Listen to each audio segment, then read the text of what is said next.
Setting up the sequence. We have created our first sequence by dragging a file, drag and drop, and this sequence has the same size, frame rate and internal codec as the original video. We need to go to the Sequence Settings tab to see the sequence settings. What we need to create a new sequence. Everything new that we create inside the project is located in the project panel. In order to create a new sequence, we just need to transfer the new video to the new item icon. It accepts all media source settings, from the name and frame rate to the pixel size and field order. How do we create a sequence of a specific size? We need to right-click on the new item icon and choose Sequence. We have all the presets that are already integrated here. Presets are made for certain tasks. Knowing the terms that we discussed earlier allows you to read settings correctly. For example, digital SLR is digital single lens reflex camera and DSLR 1080 p24. Video can be decoded as 1080 on the short size, p progressive 24 frame rate. Also, the editing mode is set there. On the right, other basic settings are specified: frame size, frame rate, pixel aspect ratio, and fields. What is the size of a sequence to create? The sequence should be made of the same size as the video that should be output. There is no point in creating a sequence for the source material. For example, you shot a 4K video and want to make a music video that will then be shown on YouTube in HD.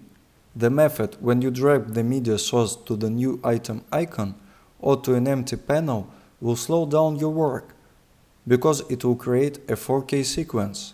Although you don't need such a video at the output, the processor, video card and computer will constantly calculate this 4K, while the output will still be HD. You need to first decide on the working format. If you have a variety of material, for example, some videos are shot in 4K and others in Full HD, you need to create a sequence in the format in which you will import the video to simplify your work in the process. Most of the formats you will be watching today are HD and Full HD. People don't shoot in 4K in order to show the video in 4K as a result, but in order to have excessive quality for subsequent color correction.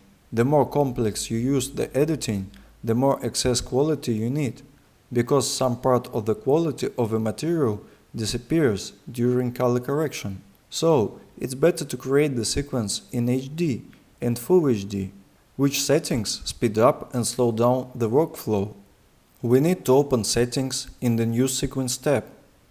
We can change all the parameters here, except for the audio parameter before, during and after work. First, choose Digital SLR 1080p to DSLR 1080p 25 in Sequence Presets and start editing for yourself in Settings. The first thing we change is the editing mode. It determines which codec you will use inside the editing program for its internal purpose, and in what format the preview files will be calculated. Frame-only MPEG preview file format will be used in the DSLR. It's average and not the most functional codec. It's desirable to change it to Red Cinema, Sony XDCAM HD 1080p. But it's better to choose Custom, only to unlock the preview file format selection window. Then, if we're editing on a PC, we'll change the frame-only MPEG to QuickTime as a container and the codec as GoPro Cineform. Accordingly, we'll choose Apple ProRes when we're working on a Mac. Often, when you create a sequence from a video, you can set the HD resolution, although the media source is Full HD. So, you need to check in the sequence settings frame size, fields, display format, time base, etc.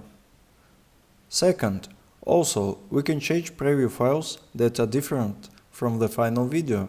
For example, if you use preview files for the final render, then you need to set the size as in the final render. For example, if you plan to render in 4K, you can set them in 4K, and your previews will be calculated in 4K each time.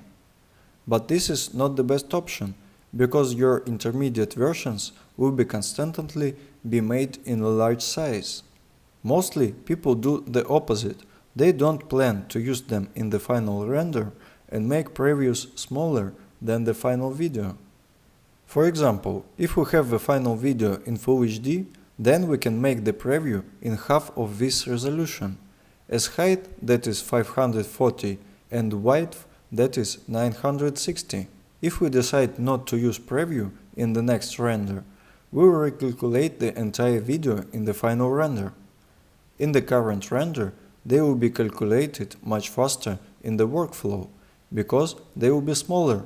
Third, pay attention to the maximum bit depth and maximum render quality checkboxes. Many people believe that when they are enabled, they will increase the quality of the render. This is not quite true. The time will be increased, and the video quality will remain the same if you use usual media sources. I mean, if you have the usual 8-bit video, then these checkboxes will be useless. If you have really good media sources, 10 bits or more, and you want the entire light space at each level to be calculated when rendering, then you need to enable these checkboxes. Fourth, you can save the created preset using the Save Preset button. It will appear in the Sequence Presets folder, in the Customs folder. Fifth, consider the following tracks tab. Here we can configure something that can only be configured once. The master track cannot be changed. The sequence can only be in stereo, mono, multi-channel or 51.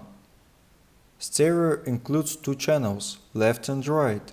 Mono has 1 central channel, and in 51 there are 6 channels. Here you can dilute the sound. Multi-channel is a special topic. There is often a problem on TV channels.